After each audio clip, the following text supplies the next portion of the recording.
fantastic airability.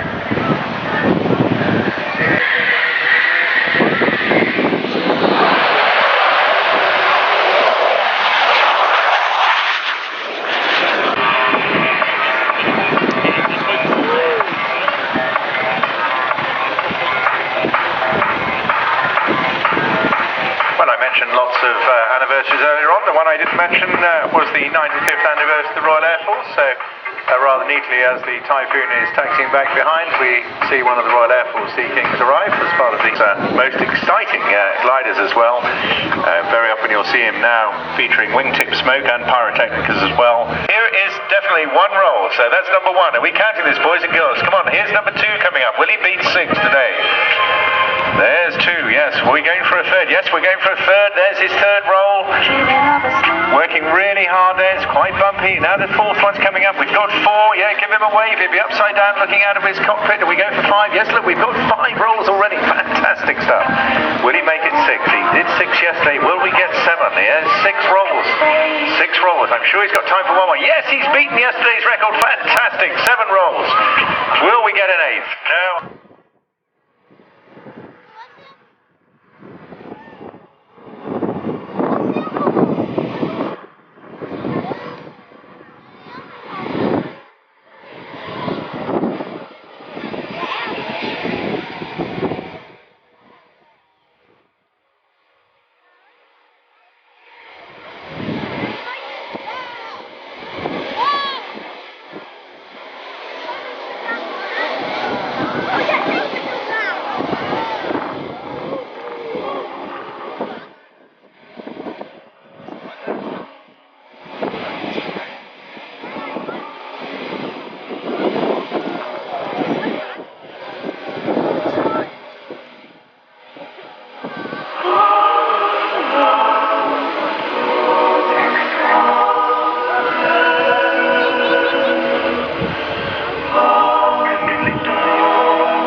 Stuff. It's not all over till it's over. He'll just pull up once more before landing into this wind. He'll bend it round. Just look at the smooth efficiency of this Fox glider. It will go on and on and on until he's absolutely ready. There we go. A final little wave from Guy there. Well done, Guy Westgate, the Glider FX team and the Fox M1 glider. Supremely well done. A real masterclass of glider aerobatics there. And those of you that can see him, please give him a big wave as he comes to a halt there with the King from the front, Lieutenant Commander Millen in a Sea King Mark 7 from 849 Naval Air Squadron. Alongside him, Lieutenant Linus in a Sea King Mark 5 from 771, and on his other wing, Lieutenant Commander Priest in a Sea King Mark 5 also from 771. Wave 2, 3 Merlins, led by Lieutenant Commander Fraser from 824.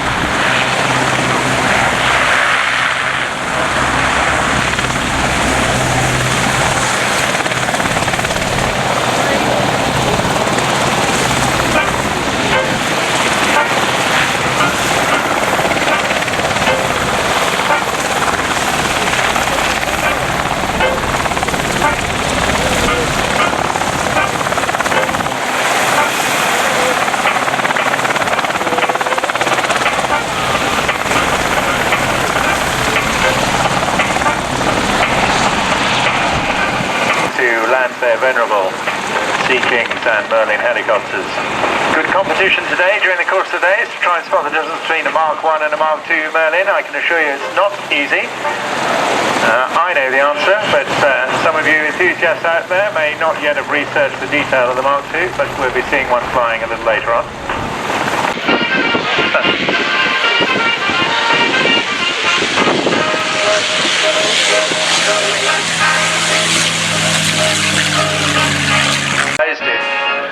Steven Spielberg's film.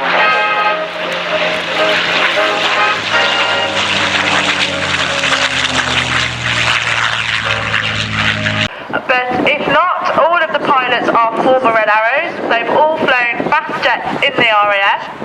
We're a civilian team and we fly an aircraft called the Extra 300 in the cockpit. So it's really quick, it's demonstrating the roll capability of the aircraft.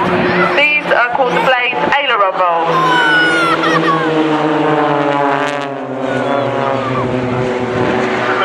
This is a great one for the cameras, so make sure you get your camera ready, showing off that brilliant Union Jack. This is the Blades box fence.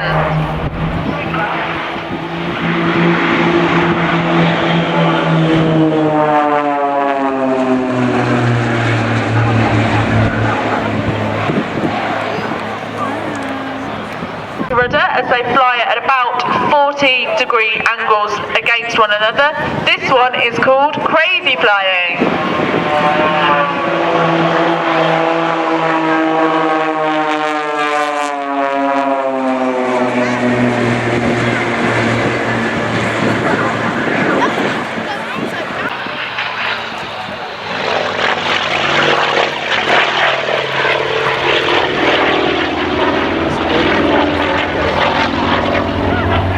Of these old warbirds, they go through a variety of different lines. Served on 819 and 826 Squadron, Royal Naval Elementary Flying Squadron, 706 and 715. Spent time on the Airbus A320 and the Air 2000 EasyJets.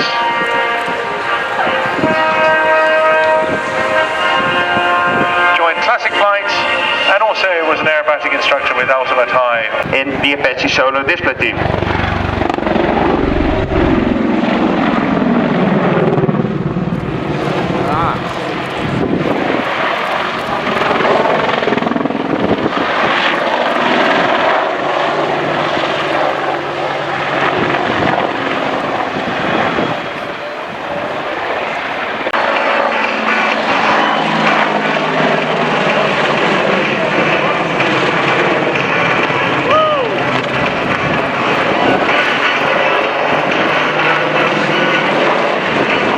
Dramatic stuff, you know. I mean, helicopters are not made to go upside down, so how do you do it? Indeed, they aren't made to do it, so once you're doing it, you have to be very careful and to train it.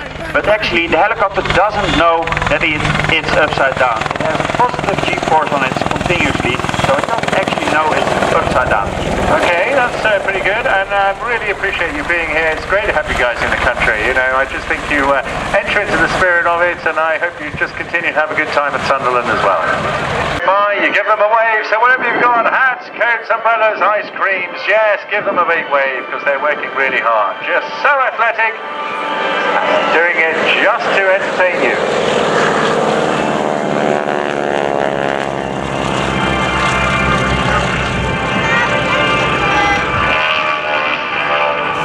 An update in just a minute or so when I know what Red One's decision will be.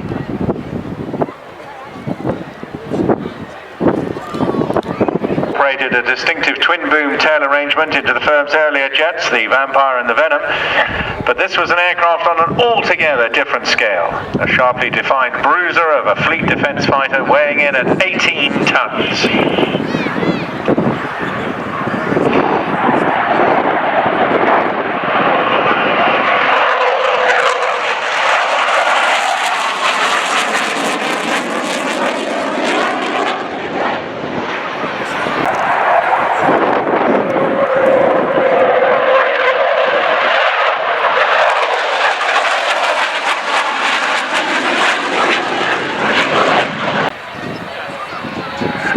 Also going to move the Anson back. I suspect many of the operators now wanting to get their aircraft back to their home bases before tonight's weather moves in. But a supremely well executed display there from Matt Whitfield. Very well done, Matt. He's been itching to get his hands back on this aircraft. He flew it some years ago and then sadly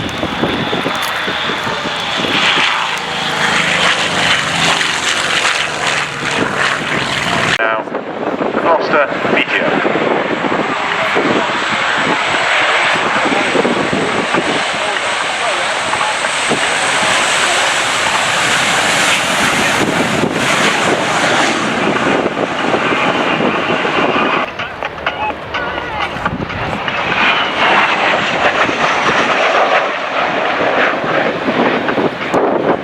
The Meteor's development.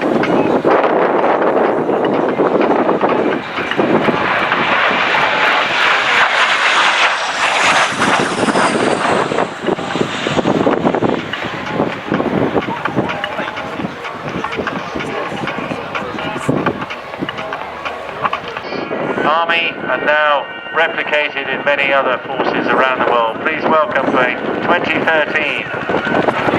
the Huey display team.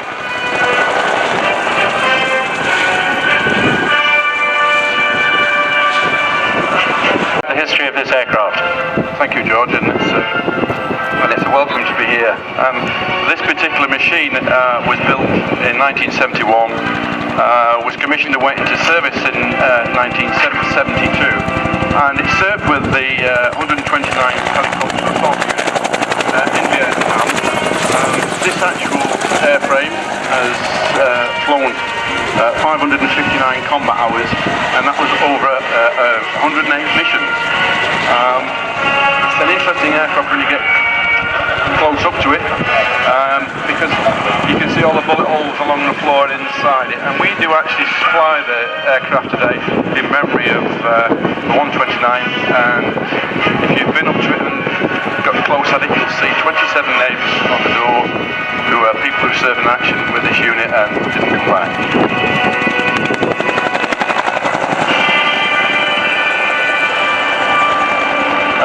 The helicopter today is being flown by Rob Tierney. Rob is quite famous for Hueys. He flew the ex-Argentinian Huey that was brought back from the Falklands. So if people think I know a bit or two about Hueys, Rob certainly knows a lot more than me. The helicopter is based at Preston, along with our other historic Vietnam machines. And we've had a busy season this year on the air show circuit.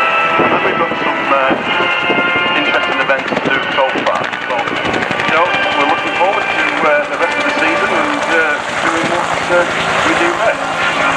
Yeah, well, it's a real pleasure to have you. Now, I know that you generally like to display these in tandem along with your loach, but real pity we couldn't have both here today. But